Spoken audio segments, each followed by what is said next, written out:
Hi guys, it's Jess. Welcome back to my channel. So August is over. It's another month that has just flown by, and honestly 2019 is just starting to feel like a distant memory for me. It's going so fast. In today's video I want to talk to you about the books that I read in August. I did pretty well. I read all of the books that I had put on my TBR and I've just started another one.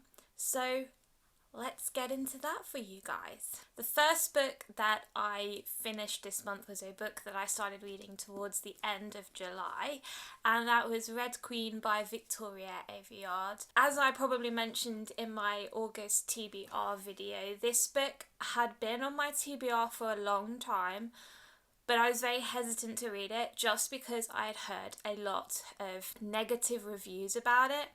And since I've read it, I can kind of understand why people would dislike it. But honestly, I liked it more than I thought I would have done. It's not amazing, but it's also not bad. I love the world that it's set in. It's set in this kind of dystopian type world. But I think the thing that threw me off was a lot of fantasies that I read that are based around royal families, kings, queens, wars, that kind of thing, have all been set in a medieval historical setting. And this book is a little bit more modern than that. It's got a lot of references to cameras and video technology, really relatable things. So when, scenes popped up and she was mentioning stuff like video screens or the cameras we're watching, I was just a bit like, wait, what? So I had to keep kind of like reminding myself that this is not a medieval fantasy, although there is kind of elements to that, but there's no swords, there's guns and that kind of thing. So I like that. I like that little twist. That made it really unique. And I also really like that it's very political. A lot of the story focuses on political elements that are going on in the world. There's part of society called the Reds, and they are kind of like the impoverished members of society. They live in the slums. They don't have anything uniquely special about them. They're just kind of like, the ordinary working class kind of people. Then you have the Silvers, and they're the elites. They're really strong. They all have special powers, and our royal family in this story are Silvers. Our main character, Mare, she is a Red, and she ends up being thrown into living her life as a Silver, and she kind of has to disguise the fact that she's a Red, and she's betrothed to this Silver prince. There's a whole lot going on. I think my main gripe about this book is that the characters fell very flat for me. I didn't really care that much about Mare. I kind of found her a little bit overbearing, a little bit annoying sometimes. There wasn't really that much development with any of the characters apart from maybe one, but I don't want to go into it without spoiling it for you. And also I found the twist at the end a little bit predictable. I kind of saw it coming. It's kind of a trope that I have seen in YA fantasy novels quite a lot, so I have mixed feelings about it, but overall I liked it. I gave it 3 stars. I don't know if I'm going to be picking up the rest of the series just because I'm not overly interested in it, but I did like it, so there's always the possibility that I will carry it on. The second book that I read in August was Summer Falls and Other Stories, and these are written by various authors. It's a Doctor Who novel, and it's got 3 short stories in it.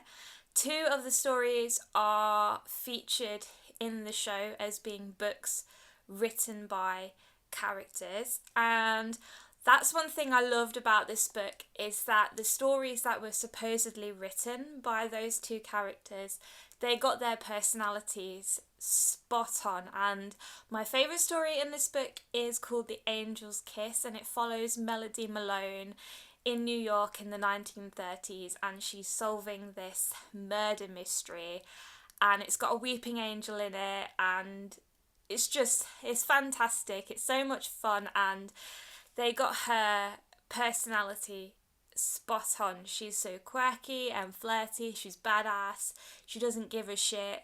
My only gripe about this book would be that I wish the stories were longer. All of the stories have potential to be like standalone novels, and particularly The Angel's Kiss, there's a lot of potential there for it to be, you know, a really creepy, really scary book if they'd, you know, carried it on a little bit more or fleshed it out a little bit more. But this was just a really fun, really nice read. It made me feel like a kid again. I didn't really have to think too much about what was going on. And there was a lot of humour, particularly in the last story, The Devil in the Smoke. And we follow the Paternoster gang in London in the Victorian times. And I always love reading stories set in the Victorian era. It was nice to just feel that magic again, like there's something about this book and books that are aimed at children that just have a certain magic to it that you don't get when you read young adult or adult novels. So it was really nice to return to that. So if you're a Doctor Who fan, I would definitely recommend this book. And even if you're not a Doctor Who fan, still read it because it's just lovely. It's just full of really lovely magical moments that just make you feel like a kid again. So I gave it 4 stars. The next book that I read in August was The Subtle Art of Not Giving a Fuck by Mark Manson. This is described as a non-self-help book. He's basically teaching you how to deal with the negative aspects of your life and how to just not care so much about certain things and prioritise, you know, the important stuff. I have a lot of mixed feelings about this book. When I read the synopsis, I thought this is what I really need to get my head together. And it started off really good. The book had a lot of really interesting points. Mark Manson makes a lot of really good points about how we always focus on the wrong kind of problems and how we always create problems for ourselves without really realising it, and we always place the blame on other people when really we're the ones that got ourselves into that situation in the first place. And I really liked the part where he talked about the feedback loop from hell, where basically you're worrying about a situation. So you have anxiety because you're meeting new people, and then you have anxiety about the fact that you have anxiety about meeting new people. And then when you meet those new people, you're thinking, oh my gosh, why was I worried about this? But then you're worrying because you're worrying about something else, and it just escalates. And that felt so relatable to me. So that was really interesting, realising that I suffer with the feedback loop from hell, as he calls it. Yeah, I really, really liked the first half. But then towards the second half, things started to get a little bit iffy with me, and some things that he was saying about certain subjects just didn't sit right with me. And it just seemed like he was being a little bit ignorant and a little bit disrespectful to people that have gone through some of the experiences that he was talking about, particularly sexual abuse survivors, and how he was saying that these sexual abuse survivors sometimes make up memories in their head or something to justify what happened to them. I can't really remember. It just felt like he was victim blaming, and I don't support that at all. So I just kind of switched off at that point and just was like, nah, that's a shitty thing to say. And that was kind of like what ruined the book for me, and he did start to come across as a little bit of a self-entitled white male.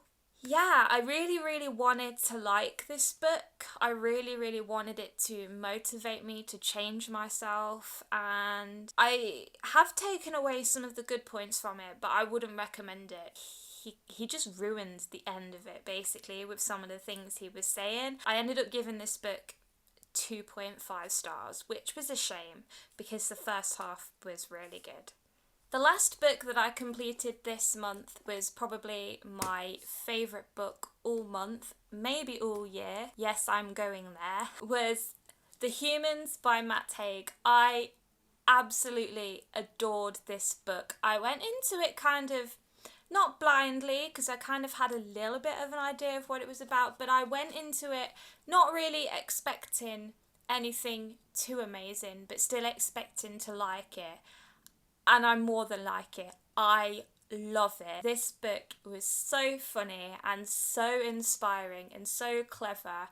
And the story follows an alien that's sent to Earth by his race to destroy some information that could potentially enhance human life and create all sorts of problems for the rest of the universe, essentially. He ends up waking up in the body of a university professor who has a wife and a son and this whole life that this alien has to try and navigate around while he's on his mission. The storyline itself just sounded so much fun, and I loved seeing the humans from the alien's perspective, because he starts off finding humans just absolutely ridiculous in some of the things that we do and say and how we live, and he just thinks, how can you live like this? You're all so primitive, maths is the only thing that matters. Why do you have these emotions, and why do you fall in love with people, and why do you have sex, and why do you eat this disgusting food? But I love the alien's progression throughout the story, how he was learning to be a human, how he was trying to fit in, and then towards the end when he started to realise that actually being a human isn't that bad, and I actually quite like them as a species. It was really eye-opening. Matt Haig had a lot of really good points about the human race, and some of the things that we do that are meaningless, and then other things that we treat as meaningless are actually really important to the human experience. He has such a beautiful way with words, and the story unfolded so naturally. Everything that happened felt like it was meant to happen, and I really, really want to read more of Matt Haig's books now, after reading this one. So I'm going to get on that, and I am going to go and buy those books, and I'm going to tell everybody to read The Humans. I gave it 5 stars. Okay, so that's pretty much all of the books that I read and completed in August, but I'll just show you this last edition. This wasn't on my TBR this month, but it has been a book that I have wanted to read, and I finally picked it up from my library the other week, and that is Lancelots by Giles Christian. He's an author I don't know anything about. I haven't read any of his other books, but I know that he has written some fantasy series which do sound really good, and I also know that he's local to where I live, so I support local authors 100%. I'm not too far into this. I'm only about 40 pages in, but I am enjoying what I've read so far. It basically follows the story of Arthur's most loyal knight, Lancelot, from when he was a child up until the point he becomes a knight, and there's the whole storyline with him falling in love with Guinevere, I think, and a bunch of other stuff that I love. I love the Arthurian legend. I've read 2 books this year that have been based on the Arthurian legend, and both of them have had very unique twists. The 2 that I read were kind of more set in modern times. One was set in modern times, and then the other one was set far in the future, which were both very interesting concepts. This one's more traditional in the sense that it's historical fiction, but I'm interested to see what Giles Christian does with this character and with the legend. I love all the different interpretations that we get when I read this kind of stuff. So I'm excited to finish this. There's a couple of days left of August, so I might finish it, I might not. If not, it's going to be added to my September TBR. It's a chunky book, so after reading small books for a month, I think I am ready to tackle the big books again. Okay, so that was my August wrap up. If you've read any of these books, let me know what you thought of them, whether you liked them or not. I'm always up for hearing people's opinions. I will be back in another video with my September TBR, and honestly I am so excited to show you some of the books that I have lined up for that month. Please do all of those YouTubey things like subscribe, follow my Instagram, follow my Goodreads, do all of that lovely stuff, and I will see you in another video. Bye guys.